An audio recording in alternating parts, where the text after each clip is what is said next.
ಆತ್ಮೀಯ H16 news ಅರ್ಥಾತ್ ಸಿದ್ದರಾಮಯ್ಯ ಸ್ವಾಗತ. ನಾನು ನಿಮ್ಮವ ಎಂ ಮಲ್ಲಪ್ಪ ಜೋತಾವರ್. ಆತ್ಮೀಯರೇ, ಈ ಗೃಹಲಕ್ಷ್ಮಿ ಕುರಿತಾಗಿ ಮೇಲಿನ ಆರೋಪಗಳು ಕೇಳಿ ಬರ್ತಾನೆ ಇದ್ದಾವೆ. ಈ ಸಲ CAG ನೇರವಾಗಿ ಮಹಿಳಾ ಮತ್ತು ಮಕ್ಕಳ ಅಭಿವೃದ್ಧಿ ಇಲಾಖೆ ವಿವರಣೆ ಕೇಳಿದ್ದಾರೆ.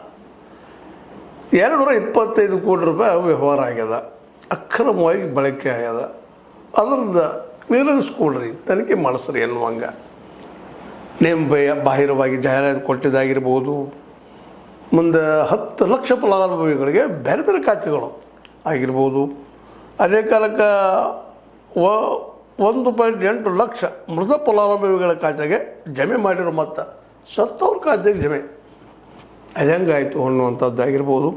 ಅದೇ ಕಾಲಕ್ಕೆ 19,020 ಫಲಾನುಭವಿಗಳ ಹೆಸರಿನಲ್ಲಿ ಕೆಲವೇ ಖಾತೆಗಳಿಗೆ ಪಾವತಿ ಮಾಡಬೇಕಾದ ಮೊತ್ತ 60.70 ಕೋಟಿ ರೂಪಾಯಿ ಕೆಲವೇ ಖಾತೆಗೆ ಹಾಕಿದ್ರಿ. ಆ್ಯಕ್ಚುಲಿ ಅದು 19,020 ಜನಕ್ಕೆ ಹೋಗಬೇಕಾಗಿತ್ತು. ಅದೇ ರೀತಿಯಾಗಿ ಏನಪ್ಪ 46.65 ಕೋಟಿ ರೂಪಾಯಿ ಫಲಾನುಭವಿ ಮತ್ತು ಬ್ಯಾಂಕ್ ಖಾತೆ ವಿವರಗಳು ಇಲ್ಲದೆ ಬಿಡುಗಡೆ ಮಾಡಿದೆ.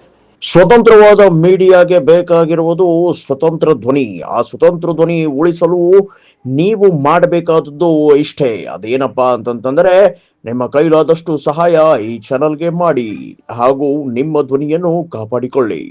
ಅದೇನಿಲ್ಲ, ಅದ್ರ ಬಗ್ಗೆ ಯಾವುದು ವಿವರ ಇಲ್ಲ, ಆದ್ರೂ ನೀವು ಬಿಡುಗಡೆ ಮಾಡಿದರೆ ಏನು ಅಂತೇಳಿ ಈ ರೀತಿ ಇವತ್ತು CAG ಇದ್ದಿದ್ದು ಕೇಳಿದ ನಮ್ಮ ಸರ್ಕಾರಕ್ಕೆ, ಅಂದ್ರೆ ಕಾಂಗ್ರೆಸ್ ಸರ್ಕಾರಕ್ಕೆ ಇದನ್ನೆಲ್ಲ ವಿವರಕ್ಕೆ ಕೊಡಪ್ಪ. ಇದು ವ್ಯವಹಾರ ಆಗ್ಯದ, ವ್ಯವಹಾರ ಏನಿದು, ಹೆಂಗೆ ಅಕ್ರಮ ಆಯ್ತು, 225 ಕೋಟಿ ಇದು ಒಂದು ಆಯಿತು. ಇನ್ನೊಂದು ಹಿಂದೆ ನಿಮಗೆ ಗೊತ್ತದ 2 ತಿಂಗಳ ರೆಗ್ಯುಲರ್ ಆಗಿ ದುಡ್ಡು ಹಾಕಲಾರ್ದ 5,000 ಕೋಟಿ ರೂಪಾಯಿ ನಡೆದಿದ್ದು.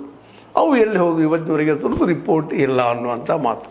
ಹೀಗಾಗಿ ಕಾಂಗ್ರೆಸ್ಗೂ ಸಹಿತ ಈ ಭ್ರಷ್ಟಾಚಾರದ ಆರೋಪ ಈ ಗೃಹಲಕ್ಷ್ಮಿ ಮೂಲಕ ಬರಲಿಕ್ಕೆ ಶುರು ಆಗಿಬಿಟ್ಟದ.